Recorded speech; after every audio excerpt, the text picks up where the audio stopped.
Quel beau jour et quel plaisir d'être en votre compagnie au Club 700 comme d'habitude. Jésus est le même et il vous aime. N'est-ce pas, pasteur? Tout à fait, Massi. Et aussi parce que la joie du Seigneur est notre force. Absolument. Et nous partageons cette joie avec vous, les amis. Que la joie du Seigneur soit aussi votre force, parce qu'il est réel. Maintenant, écoutons les histoires, les belles histoires que le Seigneur fait. Ça, c'est l'histoire de Christine, qui pendant longtemps s'était fâchée contre Dieu à cause de la mort de son père. Orpheline, il lui était insupportable de vivre. Mais comment faire? Suivez son témoignage. J'ai compris quelque chose ce jour-là. Je savais qu'il n'allait pas revenir. Je n'allais plus jamais revoir mon père. Christine Desclarios était encore une petite fille lorsque son père décéda. L'amertume s'est enracinée en moi, amertume envers Dieu, envers le bien, envers moi-même, envers toutes les bonnes choses qui venaient de ma famille. Christine dit que sa mère les emmenait toujours à l'église, mais son amertume envers Dieu ne faisait que croître. Il y avait comme une grande tempête en moi, en plus du sentiment d'être orpheline, de ne plus avoir de père. Toutefois, elle avait une très belle voix, faite pour le chant. J'avais 9 ans quand j'ai chanté dans une église pour la première fois. C'était au cours d'un culte pour enfants. Et quand j'ai pris le micro, quelque chose s'est saisi de mon âme. Christine se mit à chercher son identité dans ses relations avec les garçons. À un moment, je suis tombée amoureuse d'un garçon qui me donnait toute l'attention du monde. J'étais prête à tout pour lui. J'aurais tout fait pour lui. Il n'avait qu'à me dire « saute » pour que je saute. Cette relation dura plusieurs années, mais se termina sur une touche amère après que Christine partit pour l'université. C'est alors que j'ai le plus blâmé Dieu d'avoir repris mon père. Si seulement Dieu m'avait laissé mon père, tout cela ne serait jamais arrivé. Je n'aurais pas rencontré ce gars, nous ne serions pas venus habiter ici, rien de tout ceci ne serait arrivé et je n'aurais pas le cœur brisé comme en ce moment. Si seulement... Devenue une chanteuse accomplie, Christine dirigeait la louange dans son église, mais pour de mauvaises raisons. Dieu m'avait donné le talent de toucher le cœur des gens au travers de la musique. Et je ne faisais que profiter de ce don. Je me produisais sur scène pour chanter sur toutes sortes de musiques, chrétiennes ou non, qui parlaient de Jésus ou qui parlaient d'amour ou de convoitise. Pour moi, cela n'avait pas d'importance. Du moment que je me retrouvais sur scène, un micro en main, et que je pouvais recevoir des applaudissements. Pour Christine, c'était juste un tremplin pour une carrière potentielle en tant que pop star. Les week-ends, je fréquentais les gens de l'église. Tout le monde me connaissait comme directrice de la louange. Et la semaine, je fréquentais les bars et les boîtes de nuit. Ou alors, j'étais au club des athées à questionner l'existence même du Dieu dont on m'avait parlé toute ma vie. C'était ma manière rebelle de dire à Dieu qu'il ne me contrôlait pas. Christine attira l'attention de labels et de producteurs, mais cela ne la toucha pas. J'étais toujours cette fille qui n'avait pas de père et qui ne se sentait nulle part à sa place. Après quelques années, elle ne supporta plus de mener une double vie. Un soir, Christine demanda à Dieu de lui prouver son existence. J'ai pointé Dieu du doigt et j'ai dit « Dieu, si tu existes, si tu m'aimes comme la Bible le dit, je te donne jusqu'à minuit pour me le dire. Sinon, je saurai que soit tu n'existes pas, soit tu ne te soucies pas de moi. » Ce soir-là, Christine allait dîner en ville avec les membres du groupe de louanges. Elle était en train de prier avec l'un d'entre eux après la soirée lorsqu'elle entendit des pas. J'ai entendu la voix d'une femme qui m'a dit « Voici ce que te dit le Seigneur. Ce soir, je place 2 chemins devant toi et tu en choisiras un. Le premier est mon chemin, le chemin de mon cœur et de ma volonté pour toi. Si tu choisis ce chemin, ce ne sera pas facile. Je devrai travailler ton cœur, mais je ferai de toi une personne épanouie.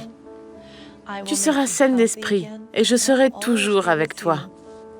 Parce que je suis ton père, que tu es mon enfant et parce que je t'aime. Christine était sidérée, mais n'en écouta pas moins la suite. Le second chemin est le chemin de ton cœur. Si tu le choisis, tu obtiendras le succès auquel tu aspires. Tu auras de l'argent, la fortune, et tu seras connu par des millions de personnes dans le monde. Tu seras même l'idole de beaucoup. Mais si tu choisis le chemin de ton cœur, ma présence ne sera pas avec toi. Christine comprit quel choix elle devait faire. Ce jour-là, j'ai compris que j'ai besoin de Dieu pour vivre ma vie. J'ai besoin de Dieu pour avoir la paix. J'ai donc choisi Jésus et je me suis véritablement repentie du fond du cœur. Je lui ai demandé de pardonner tous les péchés que j'avais commis. Le Seigneur a utilisé cette femme pour me dire « Oui, j'existe vraiment. Je suis réelle. Oui, je t'aime. Oui, j'ai un plan pour ta vie. » Ce soir-là, Christine donna sa vie à Jésus et ne regarda plus jamais en arrière. Aujourd'hui, Christine et son mari Carlos ont un ministère dans la musique. Christine est une chanteuse chrétienne contemporaine qui produit des albums et fait des tournées. J'étais brisée, mais Dieu m'a guérie. Il a fait de moi une nouvelle personne et toutes ses promesses pour ma vie se sont réalisées. La Bible dit qu'il se tient à la porte et qu'il frappe. Il attend. Si vous lui ouvrez la porte de votre cœur, il entrera. Il s'assiera avec vous et il dînera avec vous. Il vous montrera le chemin à suivre. Oui, Ce sont des choses qui arrivent. comme tu dis, dans la vie. Quand on ne comprend pas, on Ouais. dit Dieu, pourquoi, Ouais. pourquoi? On se pose beaucoup de questions. Bon, il n'y a que la seule personne sur qui on peut jeter les pierres, c'est toujours Dieu. Quand ça ne marche pas, c'est lui. Quand ça marche, bon, c'est toujours lui. Et Christine a finalement Arrêtez. parlé ouvertement au Seigneur. C'est un peu comme l'histoire de Anne, qui a laissé son cœur couler vers le Seigneur. Elle a parlé de sa douleur, son amertume, sa soif, tous ses états intérieurs. En fait, Il faut savoir parler à Dieu comme à un papa. Et il est un papa. Il est un papa. Il est en fait un papa. Il y a des gens qui développent des attitudes à l'intérieur d'eux-mêmes. J'ai toujours l'habitude de dire aux gens qui viennent voir le pasteur qu'il faut parler à Dieu. C'est ton Père. Parle-lui. De ce qui ne va De pas. ce qui ne va pas. Exprime-toi. Fâche-toi, mais dis-lui que je suis fâché. Il comprend, il sait. C'est très important, Massi. Et là, Christine a cessé de jouer cette double vie. Le dimanche, elle chantait à l'église. Et puis, après, c'est une autre personne. Elle avait compris que ça, elle ne peut pas continuer comme ça longtemps. Oui. On ne peut pas. Vous aussi, je ne sais pas quelle vie vous vivez là maintenant, mais vous avez des choses dans votre cœur. Parlez à Dieu. C'est votre Père. Il veut vous entendre. Il va entendre votre voix. Il va vous répondre. Mais ne nous quittez pas pour la suite. On est encore là.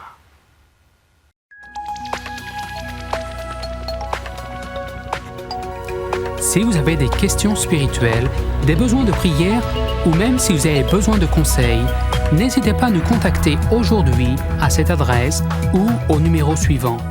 Nos conseillers sont là pour vous aider. N'oubliez pas, nous sommes là pour vous.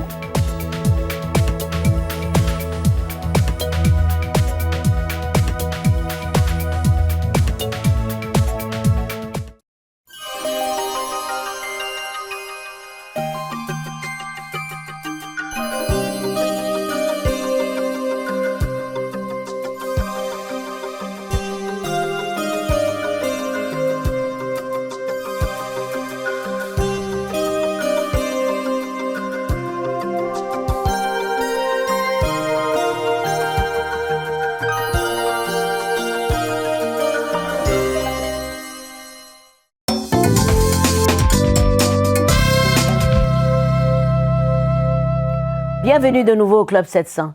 Jessie avait une douleur de l'enfance qui l'a conduite dans le cercle infernal de la drogue. Abus sexuels, enceinte à 20 ans, mariée, divorcée, remariée. En fait, c'était un cercle infernal. Elle vivait vraiment dans un trou noir. Regardez. Je n'en avais jamais assez. Je n'arrêtais pas d'en prendre.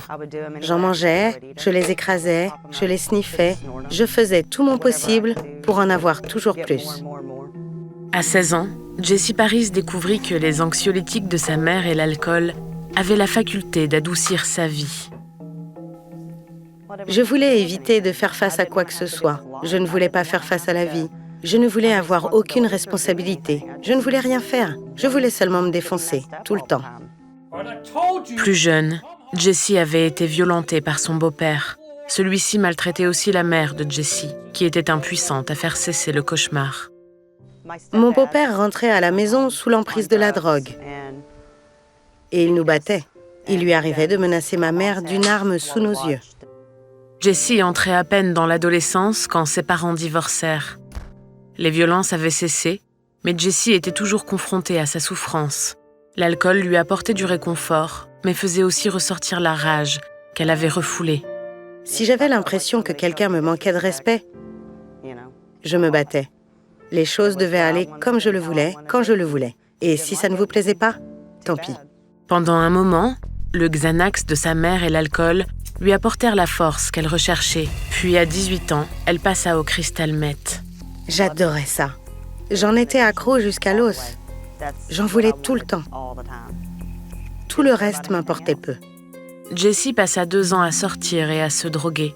Lorsqu'elle tomba enceinte, à 20 ans, elle sentit soudain le sens des responsabilités. Elle mit fin aux sorties et se maria avec le père de son enfant.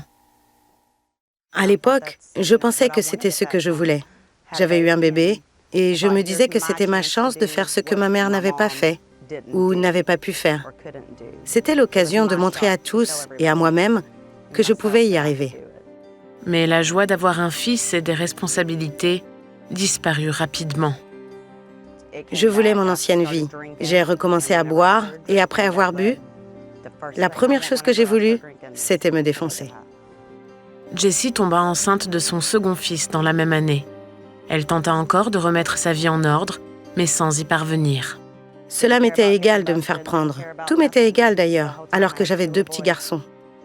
L'addiction de Jessie au crystal meth consuma sa vie. Elle divorça, perdit la garde de ses enfants et commença à sentir les affres de la culpabilité. J'ai regardé autour de moi et me suis dit, est-ce vraiment ça que je veux pour le reste de ma vie? Cette pensée disparut ensuite, tandis qu'une autre me vint à l'esprit. Je veux autre chose que ça. Dans le même temps, sa mère était devenue chrétienne et sut convaincre Jessie de l'accompagner à l'église. Elle m'avait dit, je prie pour toi et je vais demander à Dieu de faire tout ce qu'il estime nécessaire pour que tu changes. Ça m'avait fait peur. Je ne sais pas pourquoi, mais ça m'avait fait peur. Alors j'allais à l'église complètement défoncée. Mais la drogue ne parvenait pas à faire taire la profonde insatisfaction de sa vie, ni la culpabilité qui remontait sans cesse à la surface. Mon petit ami de l'époque m'a ensuite laissée et je me suis retrouvée fauchée. Je n'arrêtais pas de pleurer. Après 2 semaines, après un trip, j'ai dit à Dieu que s'il pensait pouvoir faire mieux, il pouvait le faire. Je lui ai dit que ça m'importait peu de vivre ou de mourir, ou d'aller en prison, tout m'était égal, mais que s'il pouvait améliorer les choses, qu'il le fasse. Un soir, Jessie comprit finalement ce qu'elle attendait de sa vie. Mais en pensant à la manière dont elle avait vécu jusqu'alors, elle se dit que seul un miracle pouvait le rendre possible. Je voulais qu'on me laisse seule. Je voulais être une maman et m'occuper de tout ce que j'étais censée faire, ce qui était choquant parce que je n'avais jamais désiré cela. Elle implora Dieu pour qu'il lui vienne en aide. Je lui ai demandé s'il pouvait faire mieux et il l'a fait. Il m'avait attendu tout ce temps. Le lendemain matin, je me suis réveillée sans plus aucune dépendance et j'étais en paix. Je ressentais des choses que je n'avais jamais ressenties auparavant. Je sentais de l'amour. C'est comme si le monde s'était mis en place. C'était merveilleux. Je pouvais l'entendre, je pouvais le voir. C'était extraordinaire. Jessie donna son cœur à Jésus. Quand vous sortez de la dépendance et que vous vous réveillez en tant que nouvelle personne avec des sentiments que vous ne pouvez même pas expliquer, vous savez. Vous savez que Jésus est Seigneur. Vous le savez, c'est indéniable. Vous ne pouvez pas faire autrement. Il m'a donné une personnalité toute nouvelle. La première chose que fit Jessie fut d'appeler son petit ami Scott. Bien que leur relation ait été vacillante depuis un moment, tous deux voulaient que Jessie réussisse. Je lui ai dit, si nous voulons rester ensemble, nous aurons besoin de Dieu chaque jour de notre vie. Il a accepté et depuis lors, nous marchons avec Jésus et nous n'avons plus jamais regardé en arrière. Il a complètement changé nos vies. Quelques mois plus tard, Jessie et Scott se marièrent. Ils reçurent la garde des 2 garçons de Jessie. Aujourd'hui, leur famille compte 5 membres avec leur fille. Jessie remercie Dieu tous les jours pour ce qu'il lui a apporté. Dieu a changé mon cœur. Les gens ne le comprennent pas, mais il fait encore des miracles aujourd'hui. Parce que si ça, ce n'est pas un miracle, je ne sais pas ce qui en est un. Je n'aurais jamais pu changer de la sorte sans son aide. C'est un peu comme si c'est un même scénario tout le temps. Et Dieu trouve toujours comment... Moi, ce qui me plaît dans l'histoire, c'est la joie de la maman qui a prié pendant des années Oui. et qui ne s'est jamais découragée. C'est un message à nous tous, Massi, à ceux qui nous écoutent, à moi et à vous qui nous écoutez, de ne jamais abandonner La prière. la prière Pour surtout vos enfants. pour nos enfants, quelles que soient leurs conditions. Ils sont peut-être partis depuis longtemps, ils ont été têtus, ils n'ont pas écouté. Rebelles. Ont retiré leur main dans la main de Dieu. Voilà. Mais Dieu est fidèle à son alliance. Oui, rentrons nos genoux à terre devant le Seigneur. Parce qu'il est fidèle. Oui. Ça, ce témoignage nous parle de la fidélité de Dieu lorsqu'on lui fait confiance et qu'on garde les genoux à terre Oui. en faveur de nos enfants, en faveur de nos membres de famille. Il va répondre toujours. Il va répondre. Et pas seulement pour les enfants, quelles que soient les situations. Oui. En fait, elle montrait la puissance et la place centrale de la prière quand on est dans des besoins. Oui. Invoque-moi au jour de la détresse. Et je te répondrai. Et tu me glorifieras. Et tu me glorifieras. Le Seigneur est bon. Je voudrais vraiment vous encourager. Invoquez l'Éternel dans votre situation et il répondra. À tout de suite.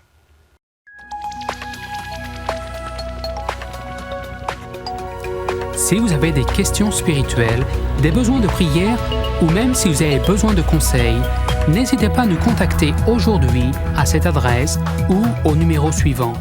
Nos conseillers sont là pour vous aider. N'oubliez pas, nous sommes là pour vous.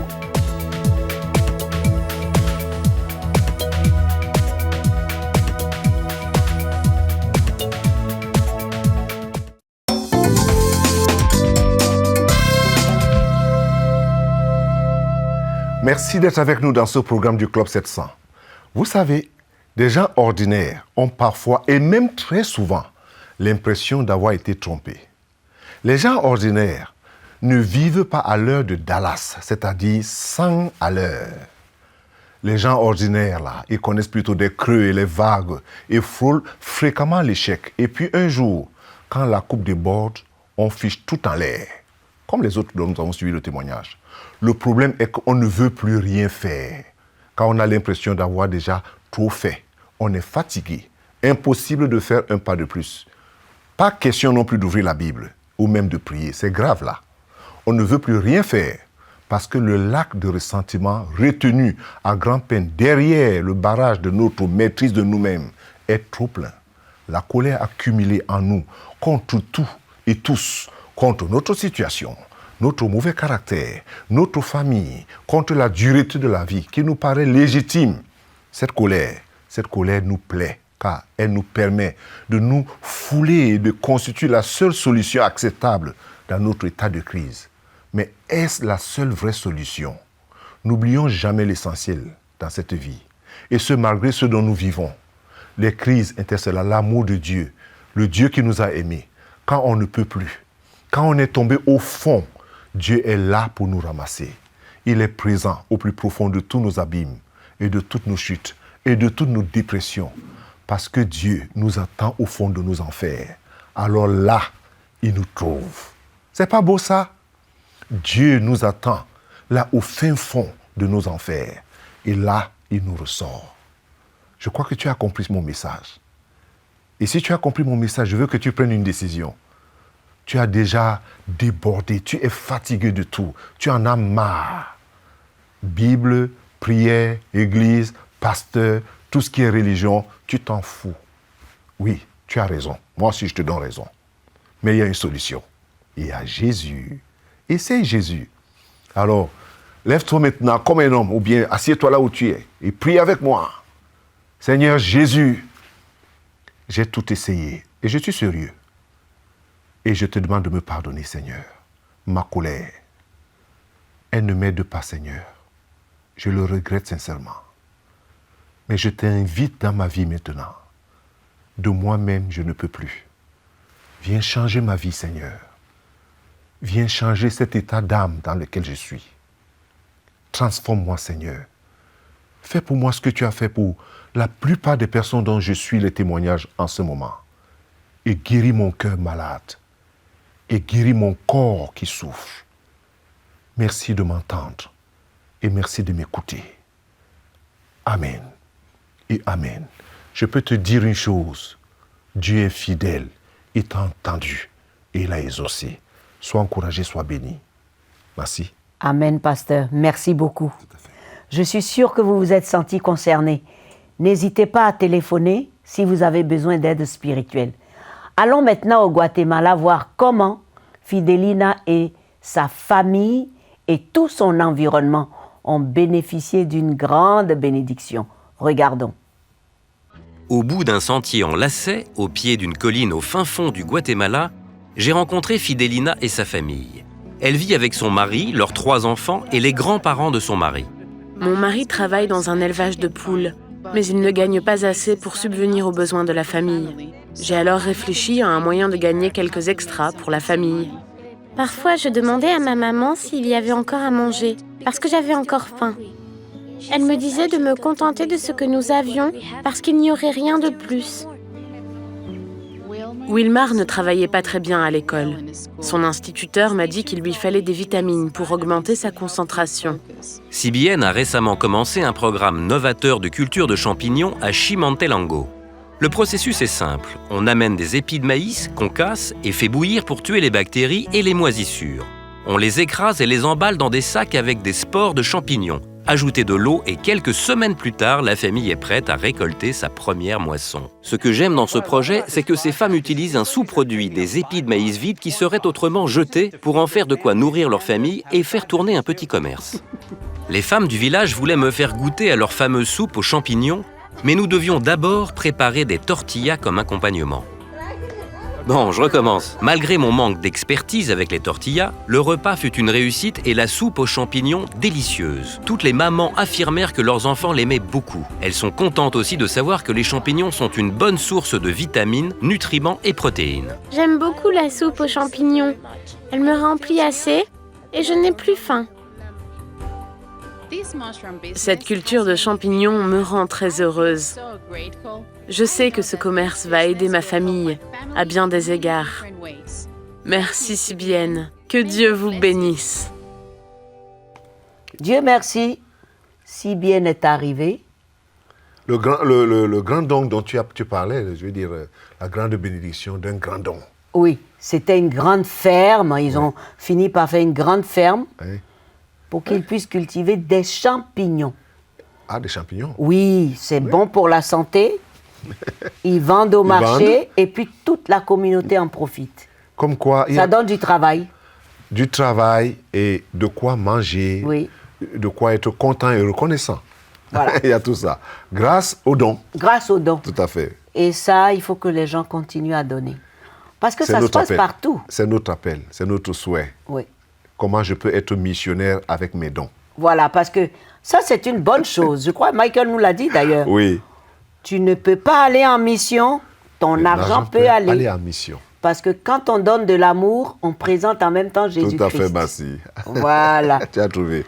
Ok, mes amis, nous allons maintenant aller aux questions-réponses. Oui. Tu es prêt? Oui, je pense. Voilà. Comment prier pour que Jésus exauce les prières? Parce que j'ai cessé de faire la confession de mes péchés il y a de cela 4 ans. J'espère que la personne n'est pas confuse. Comment prier pour que Jésus exauce mes prières? Parce qu'elle a cessé de faire la confession de ce péché il y a 4 ans. La bonne façon de prier est d'être sûr que Dieu va exaucer. C'est d'abord faire ce qu'on appelle l'état intérieur. Quelle est ma condition intérieure devant Dieu maintenant? Est-ce qu'il y a un péché? Est-ce qu'il y a un problème? Est-ce qu'il y a une colère? Est-ce qu'il y a un manque de pardon? Où est-ce que je me tiens en ce moment avec Dieu? Ça, c'est important. Ça, c'est très, très important dans ce cas-ci. Parce que la personne a des doutes au sujet de sa prière. Est-ce que Dieu va exaucer? Ça veut dire qu'elle sait qu'elle s'est éloignée de Dieu. Alors, bonne manière d'être sûr qu'il va exaucer, c'est de me rapprocher avec humilité en demandant pardon au Seigneur. Très bien. Et de présenter mon besoin. Voilà. Pasteur, je suis confuse. Quel signe pourrais-je demander à Dieu pour savoir que l'homme qui vient vers moi est celui qu'il m'a destiné? Il n'y a aucun signe, Massi. Personnellement, je ne suis pas trop porté à ce genre de choses. Oui. Demander un signe à Dieu pour savoir quel est cet homme. C'est très facile. L'ennemi aime jouer ce rôle, ces jeux-là. C'est-à-dire que quand tu veux attendre un signe, qu'est-ce qui l'empêche de t'envoyer, je ne sais pas moi quoi, je ne vais pas dire un mot un peu grossier, non. Mais qu'est-ce qui l'empêche? Il faut rester dans le calme. La Bible nous dit, c'est dans le calme Et la tranquillité. Que les réponses de Dieu nous viennent. Donc je conseille à cette personne, oui. Je conseille à cette personne et à d'autres personnes qui attendent des signes, que le meilleur signe, c'est de se confier d'abord dans la parole du Seigneur et de rester dans le calme et la tranquillité. Ce qui vient de Dieu, quand Dieu a quelque chose pour vous, personne ne peut l'empêcher de vous donner cela. Ça, c'est formidable. Ça, c'est très, très important. Et cette affaire de mariage, Massi, je conseille à l'autre personne, de ne jamais s'ouvrir au désespoir. Il ne faut pas attendre le mariage dans un état... Dans une angoisse, dans un une état peur. de désespoir. On peut être facilement piégé. C'est dans le calme. Vraiment, surtout en nos temps-ci. Il y a tellement de loups là-dehors. C'est Pasteur. Non, c'est vraiment... Les loups ravisseurs. Oui, c'est très sérieux, Massi. C'est très, très sérieux. C'est ça. C'est très sérieux. Voilà. On va s'arrêter là. Il a raison, c'est très sérieux et nous sommes sérieux. Surtout, Jésus seul est la solution, le chemin est la solution. L'émission est terminée. Restez connectés. Voici toutes nos coordonnées sur votre petit écran. Et sachez que ce Seigneur-là est fidèle. Le site, Facebook, les bureaux régionaux, nous sommes à votre disposition pour vous bénir à tout moment. Soyez bénis, cher pasteur, nous avons fini. Avec plaisir. À très bientôt. Que Dieu vous bénisse encore.